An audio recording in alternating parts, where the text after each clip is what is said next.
Dzień dobry moi drodzy, w kolejnym odcinku mojego YouTube'owego projektu Dom za złotówkę. Moi drodzy, w dzisiejszym odcinku nie zobaczycie mnie na budowie, nie zobaczycie jak wykonuję jakieś prace, ale chciałbym go poświęcić tematyce zasilania energii mojego domu. Jak wiecie, na początku roku dopiero kupiłem działkę, od razu przystąpiłem do budowy, ale prądu z sieci energetycznej nie mam i nie będę miał przez najbliższe 1,5 roku.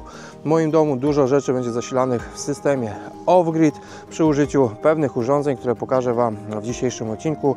Będzie oczywiście troszeczkę lokowania produktu, ale obiecuję, że lokowanie jest uzasadnione. Będę chciał więcej opowiedzieć, w jaki sposób i dlaczego właśnie wybieram te systemy, więc jeżeli jesteście ciekawi jak mi to idzie, zostawcie łapkę w górę, nakarmy algorytmy YouTube'a i zapraszam do oglądania.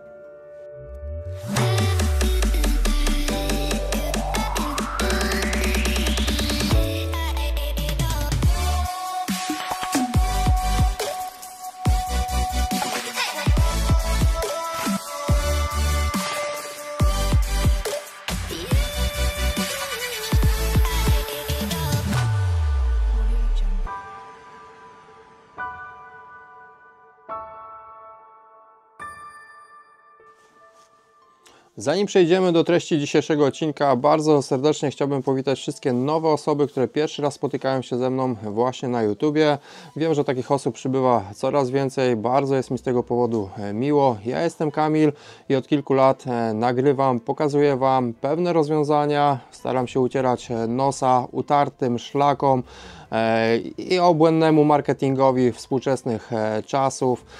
Jak wiecie, kilka lat temu zbudowałem właśnie na YouTubie cały cykl filmików, w którym pokazałem Wam, jak samemu tymi właśnie rękoma zbudowałem mały domek z budżetem 45 000 złotych. Wyszło to lekko ponad 53 000. Odwiedziła mnie telewizja WP, bardzo mi z tego powodu było miło. Później pokazałem Wam, jak zbudować mały domek 35 metrów na zgłoszenie. Ten projekt został przerwany. W tym roku robię dla Was całkiem nowy projekt, który się nazywa Dom za złotówkę. Dlaczego Dom za złotówkę? Dlatego, że wybrałem dla Was jeden z rządowych projektów właśnie za złotówkę i tym projektem jest Moderna Wariant 3. Projekt można pobrać ze strony Głównego Urzędu Nadzoru Budowlanego dosłownie za darmo. Po wpisaniu swoich danych można go sobie ściągnąć i śledzić moje poczynania na budowie.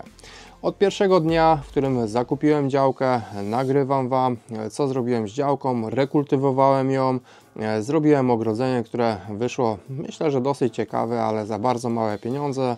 Zobaczyliście, jak przywiozłem pierwszy dach nad głową, czyli kontener. No i co? Przeprowadziłem Was przez wszystkie etapy mojej budowy, od wykopu, po fundament, po GWC, po izolację. W tym momencie jesteśmy na etapie zamykania wieńca pierwszego piętra. To tyle z autopromocji. Teraz zacznijmy omawiać, jak ja będę zasilał energetycznie mój dom. W tym momencie na ekranie pokażę Wam właśnie projekt Moderna 3. Będziecie mieli rzuty wschodnie i zachodnie, elewację północną oraz elewację południową. W elewacji południowej, jak widzicie, dodałem dwa dolne okna, które będą bezpośrednio wychodziły na taras. W elewacji północnej dodałem jedno okienko, które będzie stanowiło jedną wspólną łazienkę, ponieważ w projekcie na piętrze łazienki były dwie. Ja kompletnie tego nie potrzebuję, więc mamy dodatkowe okienko. Natomiast zlikwidowałem wielkie okno w elewacji zachodniej oraz całkowicie zlikwidowałem okna w elewacji wschodniej. Tak właśnie wyglądają rzuty mojego budynku. W tym momencie zobaczycie, jak ja to przerobiłem, przeprojektowałem, więc jak widzicie, na elewacji wschodniej będzie ściana paneli fotowoltaicznych, na elewacji zachodniej również będzie ściana paneli fotowoltaicznych. Będę po podłączeniu oczywiście do sieci energetycznej, bo to nie jest tak, że ja w ogóle w tej sieci nie będę, chociaż jeszcze się zastanawiam, czy będę podłączał się do sieci energetycznej z panelami. Być może zachowam sobie samo, tylko przyłączę tak, żeby je po prostu mieć. Na elewacji wschodniej i zachodniej będę produkował prąd, który być może będę im sprzedawał. Chociaż dzisiaj uważam, że panele fotowoltaiczne podłączone do sieci jest to jedno wielkie złodziejstwo i oszustwo, jakie nam zafundowali. Z prostego powodu. Wyobraźcie sobie, że panele fotowoltaiczne produkują energię tylko i wyłącznie w dzień. No bo jakby inaczej, przecież nie w nocy. Teraz wchodzi nam słoneczko, jest godzina 8 rano, panele zaczynają produkować prąd. A wy co robicie? Wy jedziecie do pracy, wy po prostu nie korzystacie z tego prądu. Rzadko które gospodarstwo jest w ciągu dnia aktywne, które może tą autokonsumpcję sobie brać, tak? Więc w tym momencie prąd jest produkowany, wy dostajecie za nie jakieś śmieszne grosiny, a wy wracając z pracy, kiedy już energia nie jest produkowana, musicie normalnie płacić za prąd. Ja uważam, że to jest czyste złodziejstwo, dlatego że system wymyślił sobie, że da wam dotacje, wy sobie wszyscy zakładacie panele fotowoltaiczne na dachach, a co oni robią? Oni po prostu tym prądem handlują w dzień, kiedy was nie ma, kiedy go nie używacie, sprzedają firmom za gigantyczne pieniądze, po prostu korzystają z powierzchni waszych dachów, waszych działek, tylko po to, żeby robić na was biznes. Ja w swoim domu przemyślę, naprawdę to przemyślę, to jest jeszcze temat daleki, czy ja w ogóle będę się z panelami podłączał do sieci energetycznej, dlatego że wolałbym, żeby moje panele traciły ten prąd, żebym ja go w ogóle nie wykorzystywał, niż po prostu za darmo dawał komuś zarabiać na tym, co ja posiadam na swoim budynku. Tak więc będę miał jeszcze panele fotowoltaiczne na dachu strony południowej. Tutaj, tak jak powiedziałem, ja rozważę podłączenie do sieci energetycznej. Natomiast kwestią, którą warto omówić w tym momencie jest, jakiego prądu ja potrzebuję. To znaczy, jakiego to może złe określenie. Nie będę mówił fachowym językiem, dlatego że chciałbym, żeby każdy zrozumiał, o co mi po prostu chodzi. W domu mamy przyłącze jednofazowe i trójfazowe. Czy z trójfazowego tak naprawdę przeciętny Kowalski korzysta? Ja jestem youtuberem, który dużo wam pokazuje różnych rzeczy, dużo pracuje, dużo narzędzi wykorzystuje, jakieś spawarki, szlifierki i tak dalej. I muszę wam powiedzieć szczerze, że z prądu trójfazowego korzystam naprawdę bardzo rzadko. Mam oczywiście mufę na zewnątrz budynku, mam mufę w swoim warsztacie, ale rzadko z niego korzystam. Nawet spawarki nie mam trójfazowej, nie mam żadnej betoniarki trójfazowej.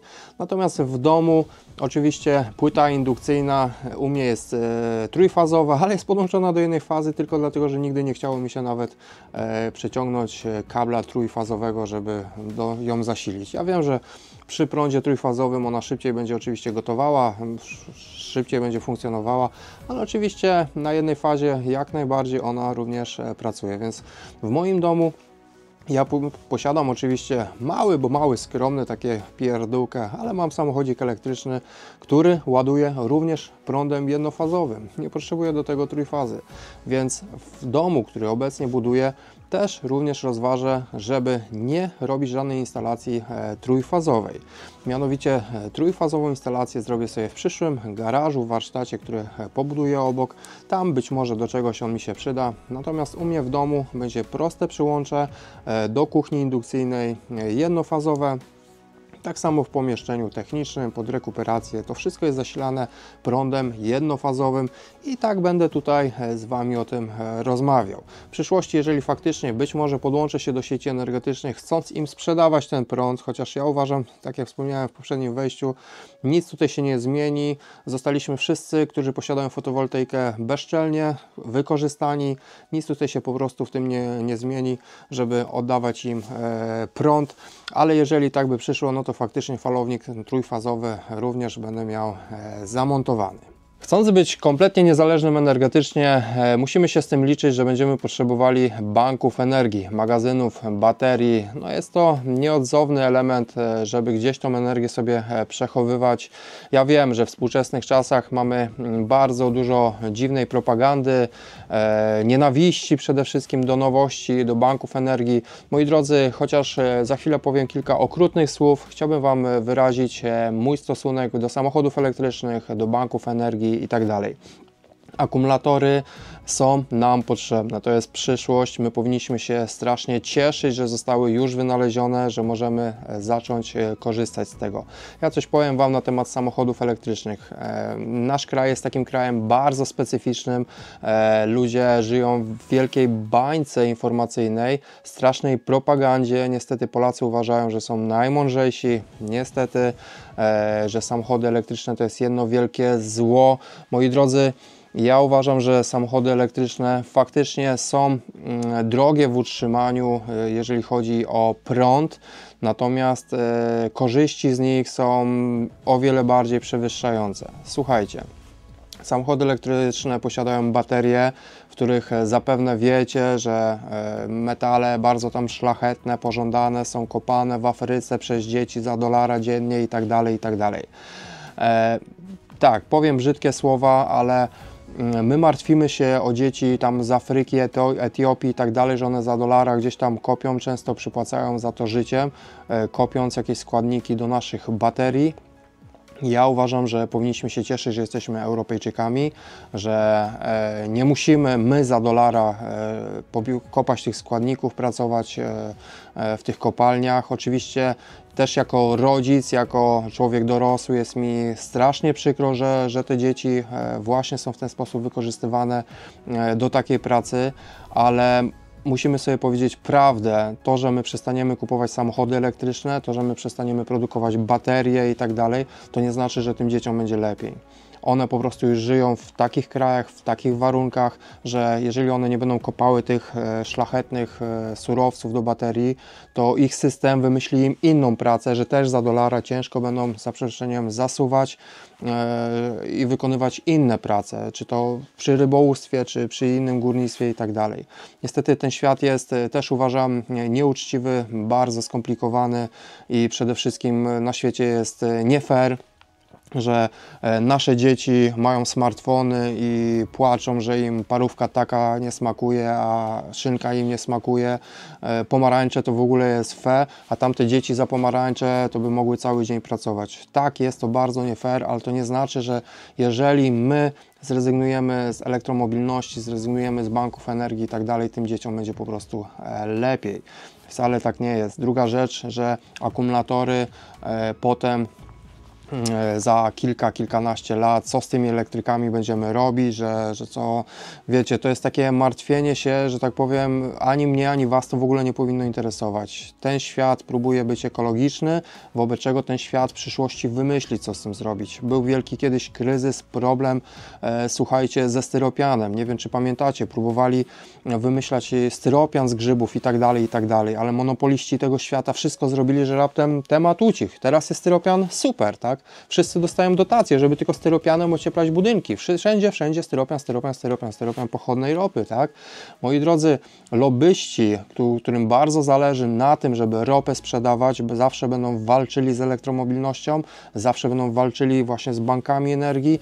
Nie chcą, żebyście przestali jeździć samochodami spalinowymi. Będą wszystko robić, będą trollować tylko po to, żebyście nie kupowali samochodów elektrycznych. Możecie powiedzieć, że co to za ekologia, bo oczywiście to też jest bardzo słynne, że ja ładuję auto z gniazdka, a gdzieś tam elektrownia tony węgla wrzuca do atmosfery. Moi drodzy, w moim przekonaniu oczywiście ja nadal uważam, że my jako jednostka świata nie zmienimy. Europa jest jednym małym tam procentem na świecie, gdzie u nas się kopalnie zamyka, w Chinach się ich stawia coraz więcej. Ja wiem, to jest chore, tak? Ale co powiem Wam z mojego odczucia, ja bym wolał, żeby w moim otoczeniu, w moim dookoła było mniej samochodów, powiedzmy, spalinowych, tak, ale za to, żeby w naszym kraju było 6 czy 10 zlokalizowanych w konkretnych miejscach elektrowni. Zamiast miliony małych kopciuszków, że idziesz ulicą i czujesz tą ropę, benzynę i tak dalej, jakoś to wpływa na Twoje zdrowie, raki, nie raki, inne rzeczy. Wolałbym, żeby faktycznie były jedne gigantyczne rozlokowanie, czy to spalarnie śmieci i tak dalej, w kilku miastach, gdzieś powiedzmy z dala od zabudowań mieszkalnych, zablokowany, gdzie to wszystko pójdzie w atmosferę i tak dalej, bo i tak musi, tego systemu nie oszukamy, i tak musi to tam iść, niż tysiące kopciuszków po tym. Ja nie jestem proekologiczny, znacie mnie, ale rozważam to po prostu luźna, to jest rozmowa, o której ja po prostu przekazuję Wam swoje rozważania. Świata nie zmienimy, więc cieszmy się, że mamy dostęp do tych nowych technologii, próbujmy z nich korzystać, próbujmy się za wszelką cenę uniezależnić od innych, tak? Ja na przykład, za chwilę do tego dojdę, też będę uważam, że wykorzystując banki energii, kiedy w zimę nie będę miał słońca, nie będzie wiał mi wiatr, dlatego że też będę chciał sobie wiatrak założyć. W momencie, kiedy energii zabraknie mi w banku, automatycznie w garażu uruchomi się cichutki agregat prądotwórczy i będzie ten bank doładowywał. Proste, ale niezależne. Więc słuchajcie, z tą ekologią to jest w ogóle faux pas. Nie myślcie, że jestem proekologiczny, ale wyraziłem swoje zdanie. Jeżeli mamy dostęp do jakiejś technologii, nie zakupujmy jej od razu, nie zaadaptujmy ją, tylko przeanalizujmy, bo być może będzie to dla nas genialne rozwiązanie na wypadków. Co tu można powiedzieć? W tym kraju już się można wszystkiego spodziewać. Elektrowni nam nie będą budować, prąd drożeć będzie, a kiedy już będzie tak bardzo drogi, że wszyscy zrozumieją, że najwyższa pora pomyśleć o własnej energii, własnym zapotrzebowaniu energetycznym, to te wszystkie rzeczy, które dzisiaj kosztują dużo, ale w stosunku do zarobków, jakie mamy, niewiele. W przyszłości, kiedy wszyscy się na to rzucą, cena gwałtownie wzrośnie, tak jak to było, słuchajcie, z fotowoltaiką. Kiedy się wszyscy wrzucili, była diabelnie droga, a kiedy zmienili system, dzisiaj panele kupujemy za grosze, dosłownie za grosze. Przeanalizujmy teraz, jakie zapotrzebowanie w prąd będzie miał mój dom. Mój dom na piętrze będzie miał 3 pomieszczenia sypialniane, dodatkowo będzie to łazienka, na parterze jedno pomieszczenie techniczne, jeden mały pokoik, również łazienka, no i oczywiście salon z kuchnią. Zaczynając od górnych pokoi, w których będzie oświetlenie LEDowe, do tego być może w którymś z pomieszczeń będzie komputer używany, może godzinę, półtorej godzinki dziennie, jakiś tam telewizor, na dole też telewizor, też oświetlenie LEDowe. Załóżmy, że w całym domu mamy energooszczędne oświetlenie LEDowe, które nie będzie przecież świeciło się non-stop, będzie świeciło się porami wieczornymi. Będzie kuchnia indukcyjna jednofazowa, tak jak wcześniej rozmawiałem, u mnie wszystko będzie zlokalizowane, zrobione jednofazowo. 2 razy dziennie, może 3 razy będzie po pół godziny coś gotowane, smażone, tak żeby przygotować ten obiad. Będzie chodził też rekuperator, będzie dodatkowo klimatyzacja, która w lecie będzie włączała się tylko i wyłącznie, kiedy słońce będzie świeciło, bo wtedy będzie gorąco na zewnątrz, a jak słońce świeci, będzie z autokonsumpcji, więc klimatyzacji w tym przypadku nie obliczam. Zimą z klimatyzacji nie będę korzystał, nie będę ciepła generował. Moi drodzy, przy normalnym użytkowaniu budynku, jeżeli jesteśmy nauczeni, że ładowarki nie muszą w gniazdkach być, nie mamy porozświecane we wszystkich pomieszczeniach, a nas nie ma w domu, bądź powłączane jakieś dziwne urządzenia, które nie muszą pracować. Jeżeli się nauczymy dobrej gospodarki prądem, dzienne zapotrzebowanie to jest tylko i aż, ja już daję z górką, 10 kWh. To jest na całą dobę przy energooszczędnym oświetleniu, przy normalnym użytkowaniu domu. Już mówię, od czasu do czasu coś odkurzyć, coś ugotować. Takie normalne użytkowanie to jest z górką 10 kWh energii w zupełności wystarczy. Osoby, które na co dzień zajmują się konstruowaniem banków energii, są elektrykami, elektronikami, potrafią sobie sami z ogniw, zazwyczaj są to ogniwa właśnie z samochodów elektrycznych, które potrzebują ogromnej mocy w kilowatogodzinach. Kiedy już ta moc spada, auto już nie ma siły tak bardzo jeździć, te baterie są rozbierane i właśnie powstają, można powiedzieć, półamatorskie magazyny energii. Takie osoby zazwyczaj nie będą oglądały tego typu filmików jak mój, mają swoją wiedzę i ja oczywiście gratuluję. Natomiast osoby, które nie mają o tym zielonego pojęcia, bądź nawet nie chcą się w to zagłębiać, nie chcą sami kombinować, żeby nic nie zepsuć, mogą zakupić sobie gotowe stacje ładowania, gotowe banki energii i w tym przypadku do takich osób również ja się zaliczam. Przykładowy bank energii, o którym ja za chwilę Wam powiem, niech ma 3,5 kWh pojemności i przeliczmy teraz sobie żywotność takiego banku. Jeżeli producent zapewnia 6500 cykli, a jeden cykl to jest pełne naładowanie i pełne rozładowanie takiego magazynu, oznacza to, że mamy lekko ponad 17 lat zagwarantowanej pracy takiego banku. Po tym okresie, po przejściu tych wszystkich cykli, zazwyczaj jest to 80%, 70% czasami wartości tego urządzenia, więc jeżeli z 3,5 kWh niech się zrobi 3 kWh, dobra, już powiedzmy 2,5 kWh, to uważam, że taki bank energii spokojnie 25 lat nam posłuży. Obecnie bank energii, w moim przypadku jest to Fossibot Pro, kosztuje około 6,5 tysiąca złotych. Moi drodzy, teraz możecie powiedzieć, że kiedy to się zwróci. Jeżeli założymy, że 25 lat bank będzie nam pracował, w tym czasie przez 25 lat pomnożymy to przez 6, dlatego że rachunki za prąd otrzymujecie od swojego operatora co 2 miesiące, więc macie 6 rachunków w roku, 25 lat razy 6 rachunków, dostajecie 150 rachunków za prąd. Ja nie liczę prądu, który Wy sobie zmagazynujecie swojego przez panele, nie liczę prądu, za który musielibyście zapłacić operatorowi. Ja policzę tylko i wyłącznie sam abonament, który musicie zapłacić operatorowi za sam fakt, że jesteście podłączeni do jego sieci. Dlatego, że takie opłaty abonamentowe są podstawą i trzeba je płacić. To nie jest tak, że płacimy tylko i wyłącznie za kilowatogodzinę, dochodzą nam różne JOZE i przesyłowe i tak dalej, ale bądź co 2 miesiące musimy zapłacić około 42 zł, tak jest w przypadku Enei,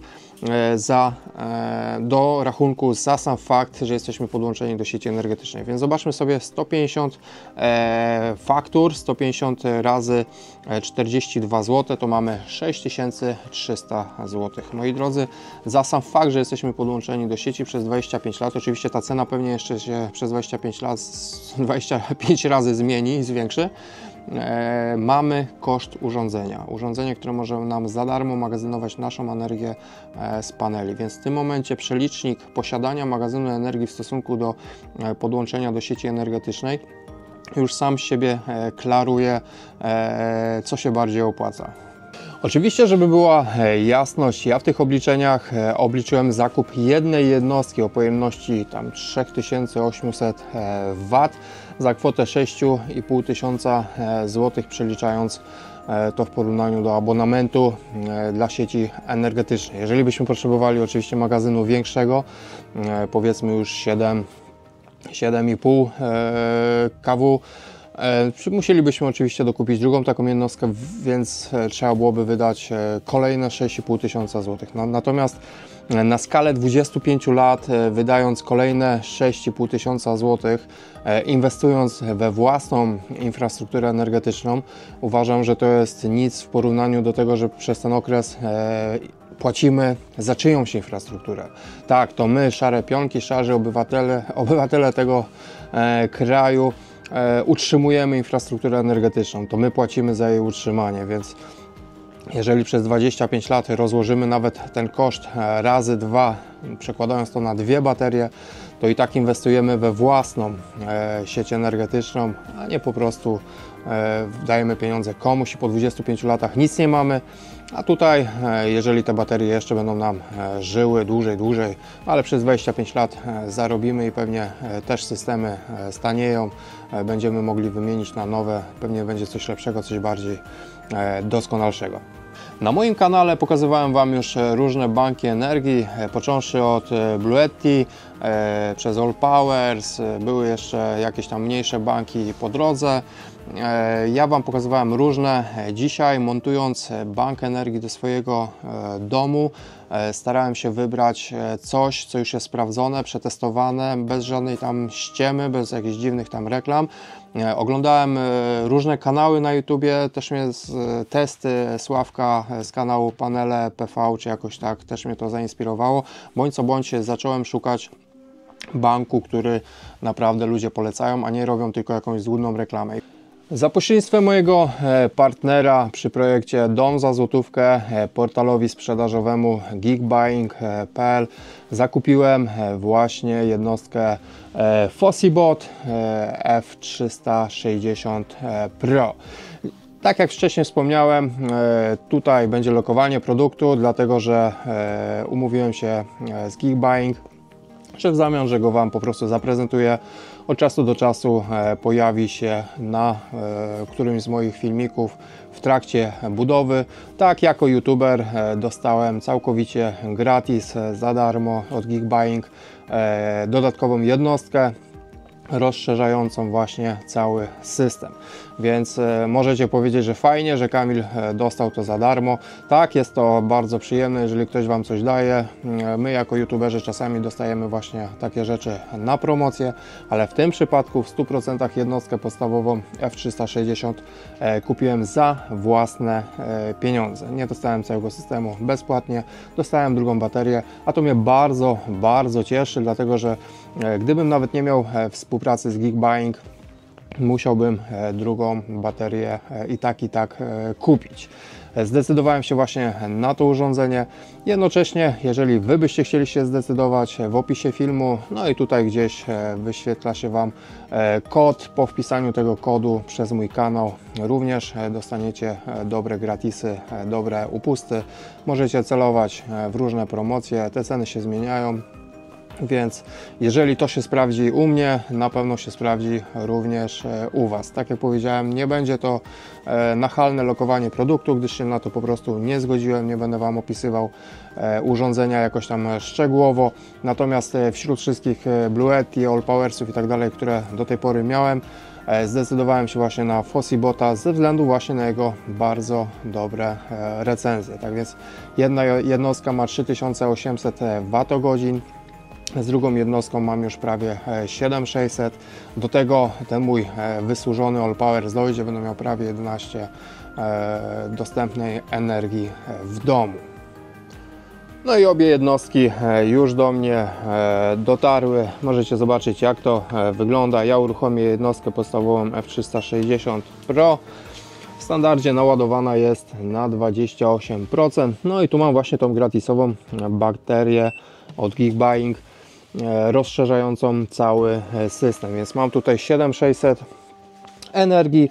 No i dojdzie do tego ten mój wysłużony już, zobaczcie ile ja już czasu go używam, All Powersa. Jedynie co All Powers mnie wkurza, że podczas używania spawarki wyłącza się, więc jeżeli ja to wszystko połączę razem, będę miał dostępne 11 kWh w moim całym budynku. Tak więc Fossibot wygląda w ten oto sposób. Bardzo mi się podoba ładowanie, dlatego że będzie ładowanie bezpośrednio z paneli słonecznych.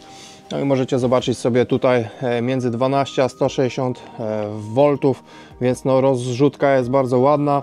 No i do 2000 W. Nawet Bluetti nie miało takiej możliwości, żeby taką mocą ładować z paneli fotowoltaicznych. Więc możecie sobie wyobrazić, że montując panele na swoim domu, w dzień będę mógł w ten oto sposób korzystać z prądu magazynowanego tutaj bezpośrednio. Będą one mi służyły jako huby, więc tak naprawdę będę używał prądu prosto z paneli, a kiedy już panele przestaną prąd generować, no całą noc spokojnie na tych 3 bankach sobie będę mógł przejechać. Magazynów oczywiście jest dużo i różnych rodzajów. Mi bardzo zależało właśnie na mobilności tych magazynów, dlatego że Ja uwielbiam to, jak jadę gdzieś, powiedzmy, coś wykonać, jakąś pracę gdzieś na szczere pole i nie słychać nigdzie agregatu prądotwórczego, nic, a ja odpalam czy to betoniarkę, czy spawarkę i lecę sobie, wykonuję jakieś tam prace, nikt nie wie skąd, co i jak. No a tutaj bardzo przez tyle lat mi służył właśnie All Powers. Tutaj w tym Fossibocie mam od niego troszeczkę już teraz większe oczekiwania. Pokrótce pokażę Wam, jak on w ogóle wygląda. Spróbuję otworzyć, ponieważ to nowe urządzenie. Mamy tutaj 3 gniazda 230. Każdy właśnie ma swoją rączkę do transportu zewnętrznego. One większość czasu będą oczywiście stały w pomieszczeniu. No i co, jeżeli potrzebujemy czasami na zewnątrz skorzystać, mamy tutaj gniazdo zapalniczki 12, 25, nie wiem, nie używa się tego gniazda jeszcze, nie używałem tego gniazda 25 amperowego. Oczywiście USB-ki, bardzo fajnie, mamy USB-C o różnym napięciu. No i co, z tej strony wszystko. Tu mamy oczywiście wejście, wyjście do podłączenia również z baterii tej pobocznej, dodatkowej. No. Słuchajcie, i to nie jest, tak jak powiedziałem, to nie jest reklama tego urządzenia, więc ja się tu ani nie przygotowuję jakoś specjalnie, po prostu chcę Wam to pokazać, jak to wygląda. Najbardziej to mnie ten port interesuje. Najbardziej, dlatego że to będzie odgrywało kluczową rolę. Będę chciał zasilać to właśnie z solarów, jak i w przyszłości być może z wiatraka. Więc to jest dla mnie bardzo ważne. No i mamy porty do rozszerzenia.